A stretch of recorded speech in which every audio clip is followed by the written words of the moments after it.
Yeni bir Muazzam İcatlar bölümüne hoş geldiniz. Bu program dünyadaki teknolojik harikaları bizlere göstererek ufkumuzu genişletmeye devam ediyor. Ve bugün son zamanlarda gündemde olan akıllı bir sistemi inceleyeceğiz. Bu sistem elektrik üretimini ve dağıtımını daha verimli hale getirmeyi başarıyor.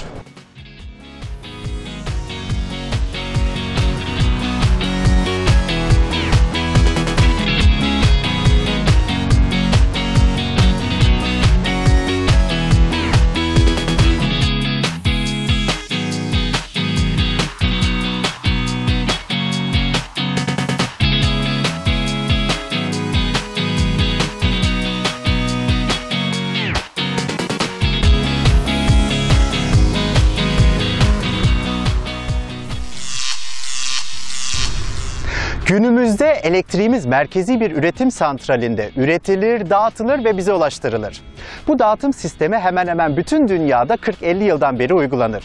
Ama artık dünyada her şey daha da hızlı gelişiyor ve enerji ihtiyacımız giderek artıyor. Bu durumda mevcut sistemler artık eskimeye ve yetersiz kalmaya başlıyor. Bu da demek ki daha verimli enerji kullanım şekillerine ihtiyacımız var. Bunun için birçok ülkede uzmanlar elektrik şebekelerini akıllı hale getiriyor. Yani akıllı şebekeler dedikleri bir sistem geliştiriyorlar. Bu sistemin tanımı nedir? Bize ne gibi avantajlar veya dezavantajlar getirir? Bu bölümde bu konuyu sizler için araştıracağız.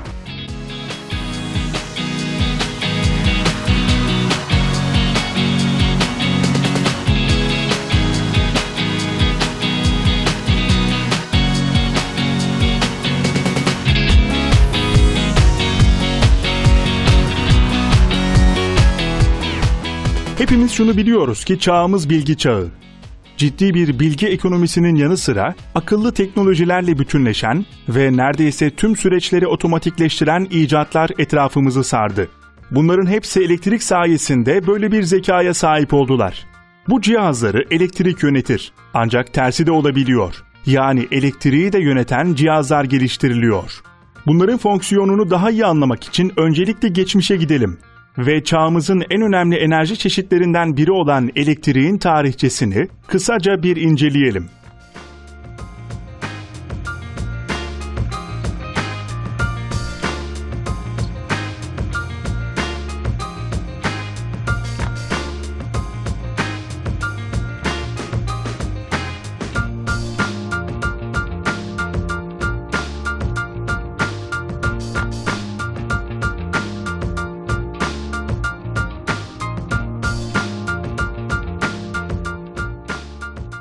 Milattan önce eski Yunanlılar bir parça kehribar taşını bir kumaş parçasına sürterek kuş tüyü gibi hafif şeyleri çekme özelliği kazandığını keşfettiler.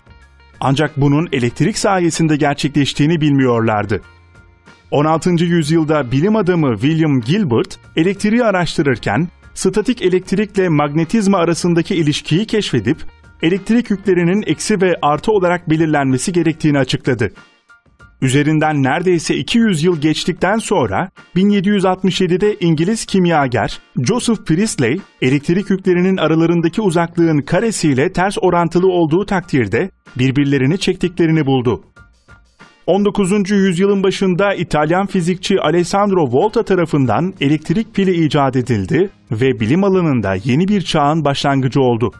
1807'de İngiliz mucit Humphrey Davy bu alanda yeni buluşlara imza attı. Elektrik akımı taşıyan iki kömür elektrotunu birbirinden ayırarak, bir ark oluşturarak, elektriğin sadece çekim gücüne değil, aynı zamanda ışık ya da ısı enerjisine de dönüştürülebileceğini ispatladı. Ardından sadece birkaç yıl geçtikten sonra, Danimarkalı bilim insanı Hans Christian Ørsted, elektrik akımının iletken çevresinde manyetik alan oluştuğunu keşfetti. Bu kanıya, içinden elektrik akımı geçen bir iletkenin yakınındaki mıknatısın iğnesinin saptığını gözlemleyerek vardı. 1879'da Amerikalı mucit Thomas Edison elektrik lambasını icat ederek herkesin hayatını kolaylaştırdı. Kömürleştirilmiş iplikten filamanlarla deneyler yaptıktan sonra karbonlaştırılmış kağıt filamanda karar kıldı. Bu buluştan sonra evde güvenle kullanabileceğimiz ampuller üretildi.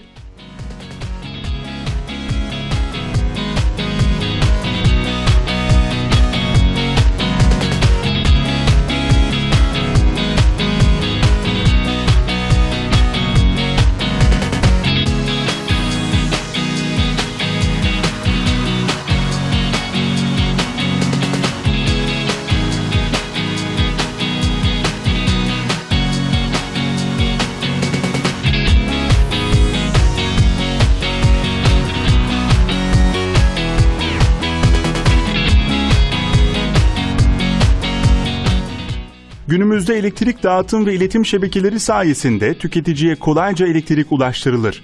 Hem bu sistemleri hem de geleceğin akıllı şebekelerini gelin biraz daha yakından inceleyelim.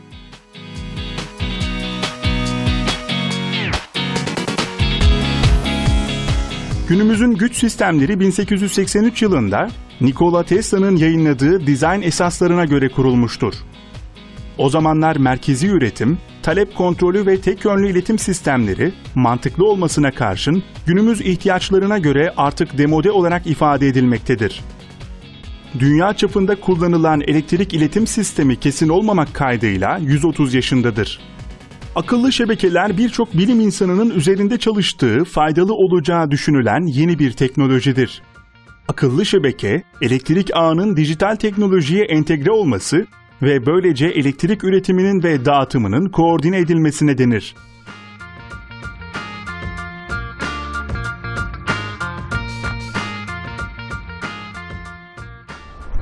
Akıllı şebekeler hayatımıza girdiği andan itibaren her gün evimizde elektriğin kullanımını en iyi şekilde koordine etmeye başlayacaktır. Nasıl mı? Şöyle bir örnek vereyim. Diyelim ki enerjinizi çatınızdaki güneş panellerinden alıyorsunuz. Gün içinde bunlar şebekenize yüklü miktarda enerji gönderir ve şebekenizle işlek olmayan zamanlarda bu enerjiyi kullanır. Bunu otomatikman yapar. Yani kendi şebekeniz örneğin çamaşır makinenizi, bulaşık makinenizi veya diğer elektrikli cihazlarınızı en karlı zamanlarda kendiliğinden çalıştırır ve böylece hem hayatınızı kolaylaştırır hem de kar etmenizi sağlar.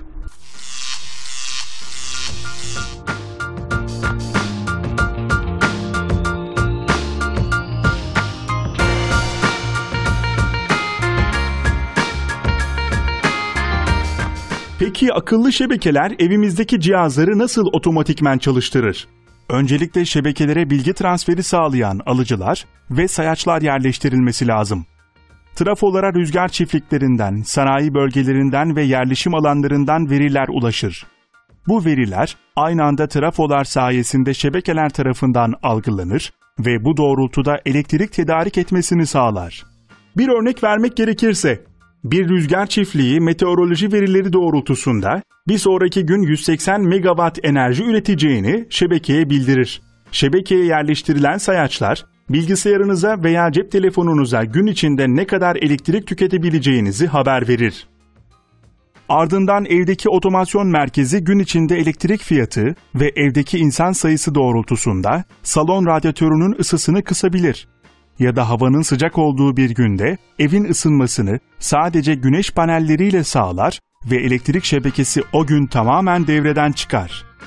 Bu sayede hem sistemli bir şekilde kullanım sağlanıyor hem de kullanıcıyı kâra geçiriyor.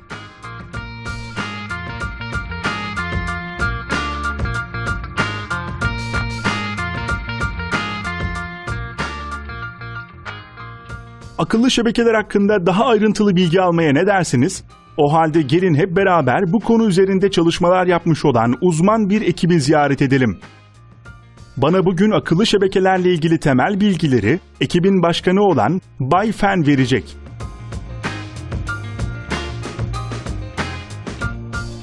İlk olarak Bay Fen bir animasyon üzerinde akıllı şebeke işletim sistemini bizlere anlatacak, ardından dışarıda bulunan trafoları ve batarya sistemini yakından inceleyeceğiz. Bilgi turumuz başlasın o halde.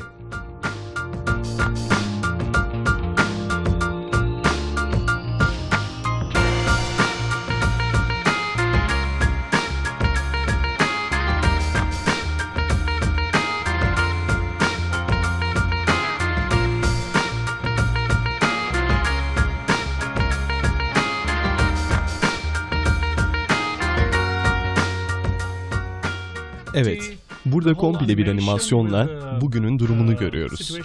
Görmüş olduğunuz gibi birkaç güneş paneli ve rüzgar türbini bulunmakta. Gelecekte bunlar daha da çok enerji üretecektir.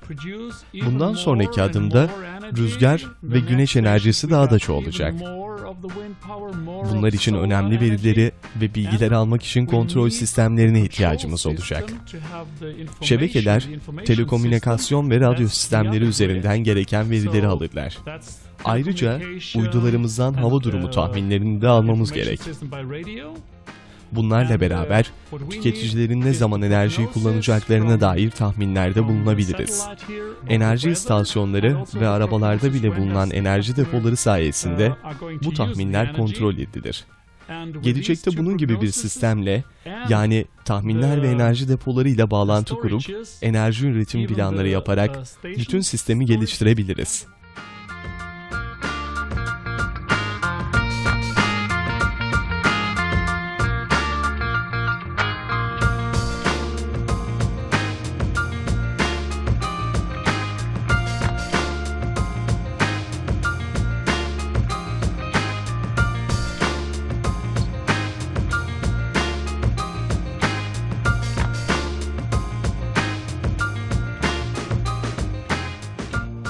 Genelde bir trafo istasyonunu bu kadar yakından görmek tabii ki mümkün değil. Ama bugün yakından inceleme şansını yakaladık. İçeride güvenlik nedeninden dolayı sigortalarla donatılmış klasik yüksek gerilim hatları var. Bay Fenn'in bana anlattığına göre günümüzde neredeyse dünyanın her yerinde tüketiciler bu görmüş olduğumuz klasik altyapıya sahip olan sistemleri kullanırlar. Bay Fenn ve ekibi akıllı şebekelerle ilgili çalışmalar yaparken klasik sistemin içine bir batarya entegre ettiler. Bu bataryalara güneş panellerinden alınan enerji çevrilerek aktarılır. Bu işlemi de yanında bulunan bir arayüz dengede tutar. Ayrıca bu bataryanın içinde kontrol mekanizması vardır. Bu da ne kadar enerjinin depolanacağını gösterir. Bu sayede gelecekte enerji tüketimimizi sürekli takip etme şansına sahip olacağız. Bu gördüğümüz batarya 4 kısımdan oluşur ve her biri 1.2 kW'lık enerji muhafaza etme kapasitesine sahiptir. Test amaçlı kullanılan bu bataryanın birçok veriyi kayıt edebilmesi için bu büyüklükte olması gerekiyor. Bunlar gelecekte hanelerde kullanılacak olursa sadece çamaşır makinesi büyüklüğünde olacaktır. Bay Fenn bundan 20-30 yıl sonra bu tür bataryaların birçok hanenin bodrum katına yerleştirileceğini düşünüyor.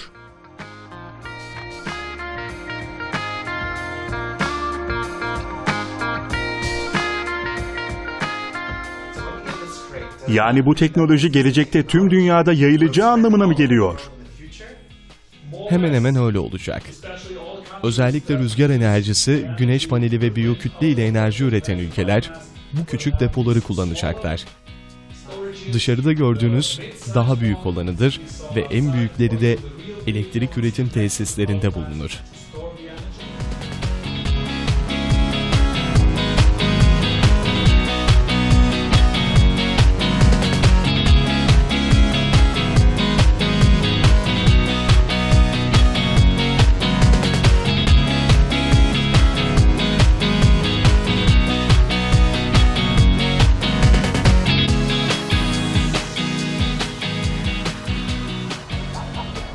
Geleneksel enerji kaynaklarımızdan elde edilen enerjiyi depolama imkanlarımız sınırlıdır ve her uygulanan yöntemde orantılı bir enerji kaybı oluşur. Akıllı şebekelerin ise özel bataryaları vardır ve bunlar depoladıkları enerjiyi talebin olmadığı zamanlarda muhafaza ederler. Bu prensibi basit bir örnekle anlatabilirim. Elimde tutmuş olduğum şarj edilebilir pilleri düşünelim. Bunları ne yaparız? Bunları bitene kadar kullanırız ve bittikten sonra şarj edip tekrar kullanabiliriz. Kullanmadığımız zamanlarda da piller dolu kalır. Yani hiçbir şekilde enerji kaybı söz konusu olmaz. İşte aynı prensip akıllı şebekelerin bataryaları içinde geçerli olacak. Tabii onlar bu piller kadar küçük değil, yaklaşık çamaşır makinesi, hatta yerine göre garaj büyüklüğünde olmaları planlanıyor.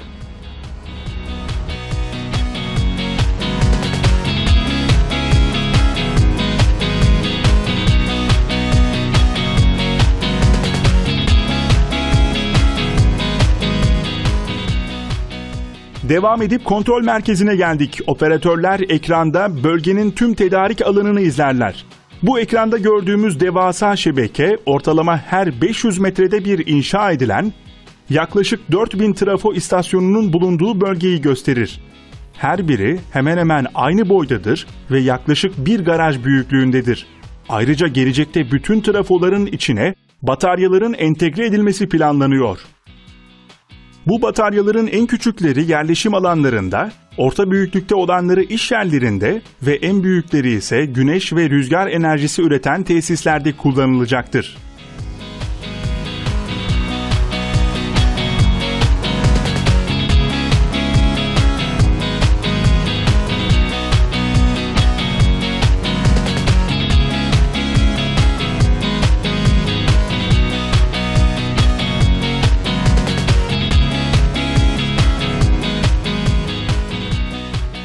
Bay Fen'le gezmeye devam ederken yakın gelecekte dünya çapında yenilenebilir enerji kaynaklarının yaygın şekilde kullanılacağını, dolayısıyla iletim ve dağıtım sistemlerinin bu gelişmelere hazırlıklı olması gerektiğini, bunun da akıllı şebekelerle kolaylaşacağını belirtti.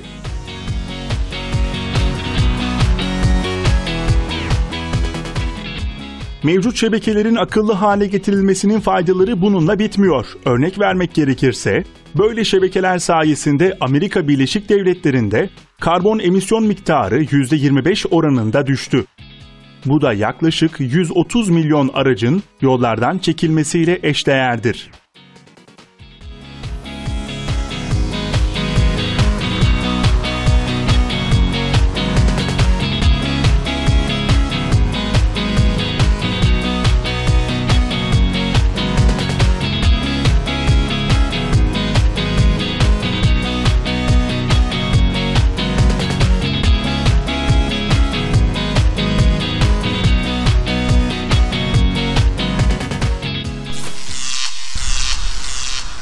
Şu anda Avrupa Birliği elektrik gücünün %20'sinden fazlasını rüzgar ve güneş enerjisi gibi yenilenebilir kaynaklardan üretir. Ama bunlar sadece güneşli veya rüzgarlı havada enerji üretebilir. Dolayısıyla mevcut elektrik santralleri gibi enerji ihtiyacımızı sürekli karşılayamazlar. Ama akıllı şebekeler sayesinde yenilenebilir kaynaklardan üretilen enerji muhafaza edilip her ihtiyaç duyulduğunda tüketilebilir.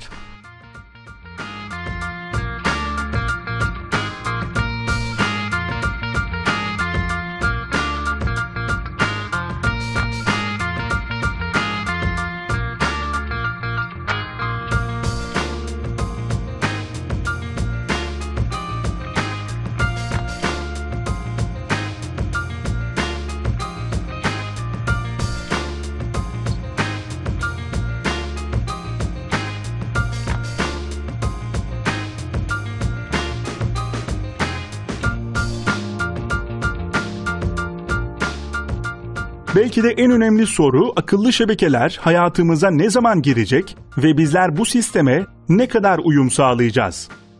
Akıllı şebekeler günümüzde test amaçlı olarak bazı sektörlerde kullanılmaktadır. Ancak yaygınlaşması maalesef kısa süre içinde gerçekleşemez. Yaklaşık 20-30 yıllık bir zamana ihtiyacımız olabilir.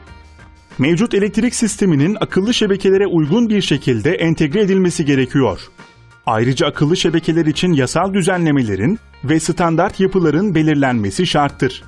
Kısa, orta ve uzun vadeli planlar yapılmalıdır. Hepimizin akıllı şebekeler konusunda bilgi edinmesi gerektiğini de unutmamalı.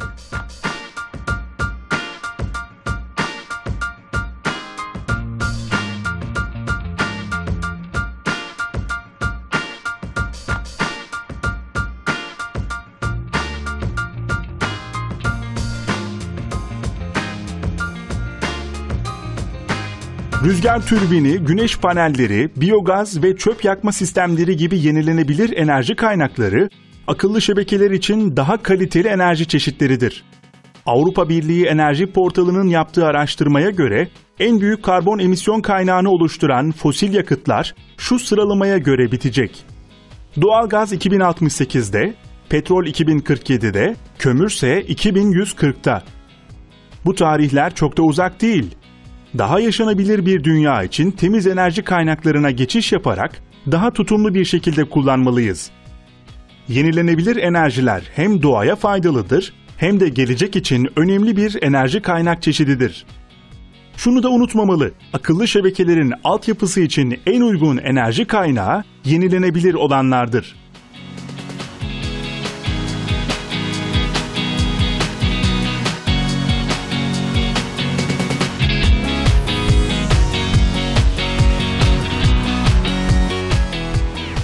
Şimdi de geleceğin akıllı şebekelerine hazır olan, yenilenebilir enerji kaynağıyla çalışan bir alışveriş merkezini ziyaret edeceğiz. Bu alışveriş merkezine günde ortalama 40.000 insan geliyor ve her noktada elektrik kullanılıyor. Gelin hep beraber bu alışveriş merkezinin akıllı şebekelere hazırlık aşamasını öğrenelim.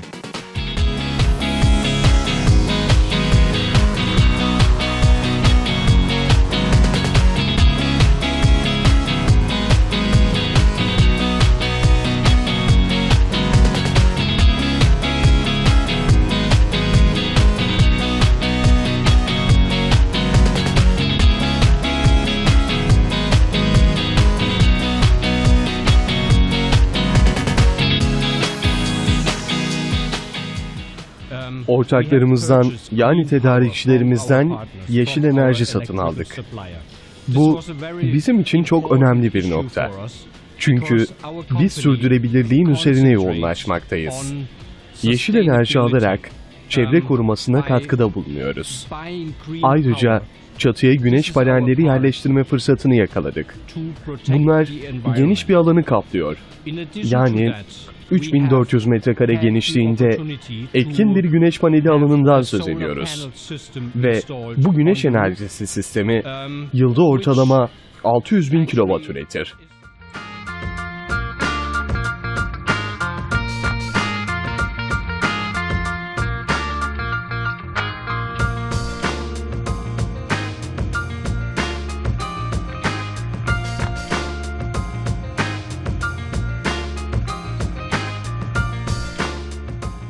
Bay Bergdoll ile çatıda bulunan panelleri gezdikten sonra güneş panellerinden gelen enerjinin depolandığı odaya gittik. Bu odada 3 tane invertör yani güç çevirici bulunmakta. Her biri güneş panellerinden aldığı enerjiyi çevirerek şebekelere veriyor. Paneller çatıda farklı yerlere yerleştirildikleri için bazı kısımları daha çok güneş enerjisi alıyor ve ona göre farklı miktarlarda elektrik üretiyor.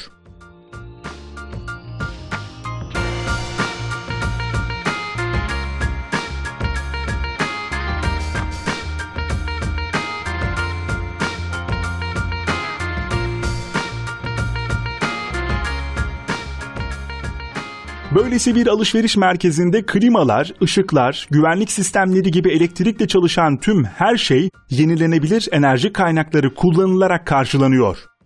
Gelecekte akıllı şebekeler sayesinde bu sistemlerin aralarındaki ihtiyaç hesaplanacak ve ona göre tüketim ihtiyacı dengelenecek.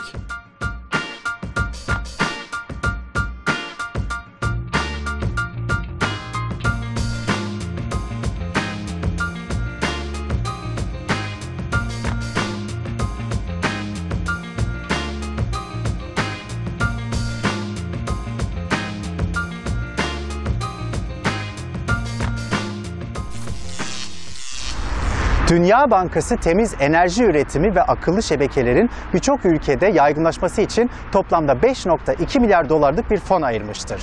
Bu fonun 100 milyon dolarının Türkiye'de harcanması isteniyor ve bu miktar belki de 500 milyon dolara kadar çıkabilirmiş. Dolayısıyla akıllı şebekelerin enerji otomasyon çözümleri Türkiye genelinde de hızla yaygınlaşacaktır.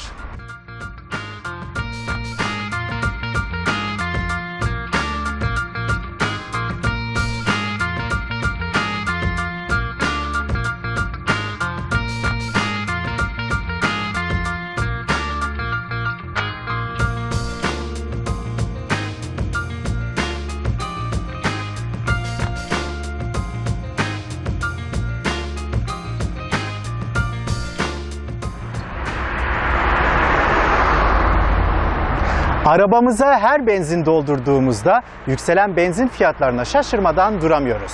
Peki klasik benzinli veya mazotlu bir aracın kilometre maliyetinin ortalama 1/5'ini harcayan bir arabanız olsun istemez miydiniz?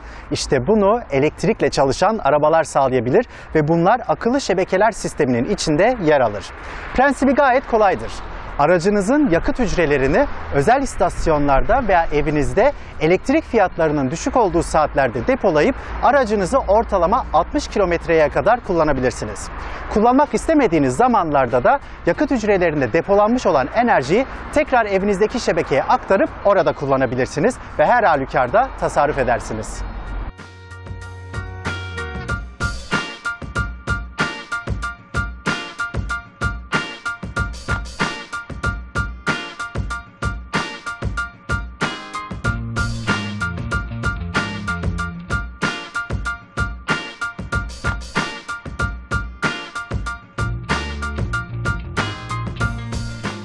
Akıllı şebekeler gelecekte dijital teknolojinin elektrik ağına entegre edilerek daha verimli enerji tüketimi sağlayan bir sistem olacaktır. Kullanıcıları ve üreticileri ortak alana taşıyan akıllı şebekeler, doğaya faydalı olmasının yanı sıra maliyet açısından da enerji sektörüne yeni bir çığır açacaktır ve dolayısıyla tarihe geçecek muazzam bir icattır.